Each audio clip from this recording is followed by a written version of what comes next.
45. I done figured this raps it out. I maps it out strategically. Timing is everything, and it seems to be the key to my...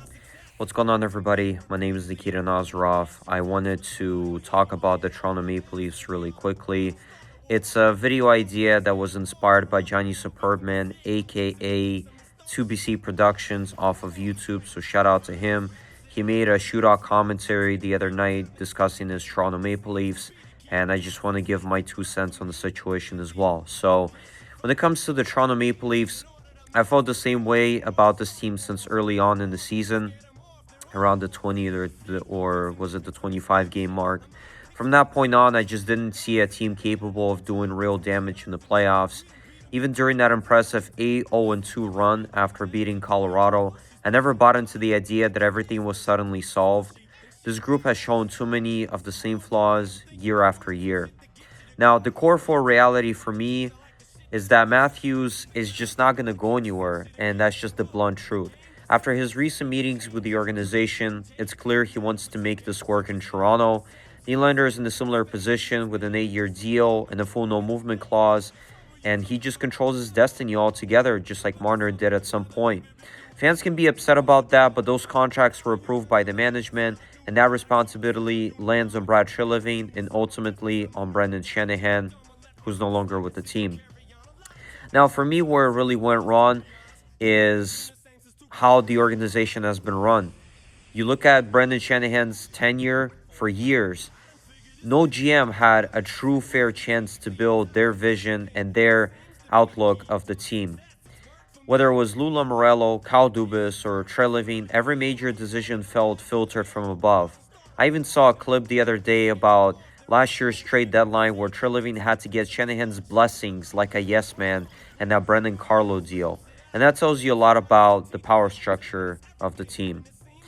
Now, when you look at the goaltending and the deadline moves that they've made, you've had a team that's went through Anderson, Campbell, Samsonov, Joseph Woll, and Anthony Stolarz. Now, those two last goalies I just mentioned is their current tandem, with constant turnover and just no long-term solution. Injuries haven't helped, but other teams have had to deal with adversity too this year.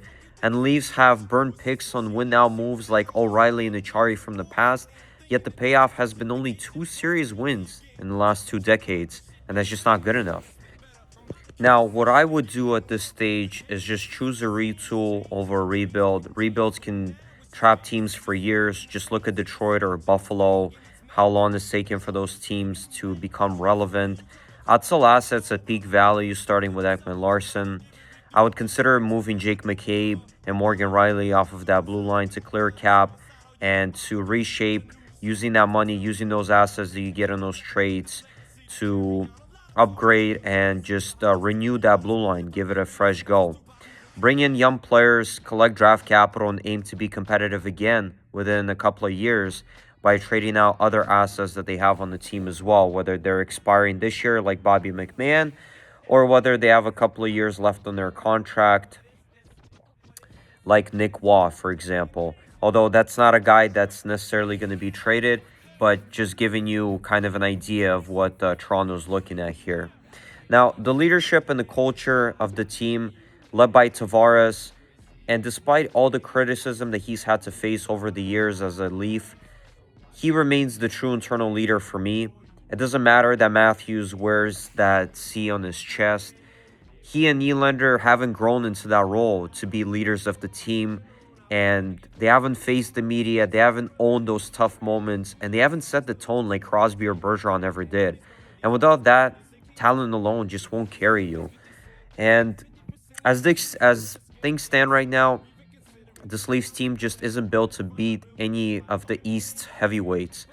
The truth is, a smart retool right now could change things very fast for this team, but staying the course will only repeat the same story.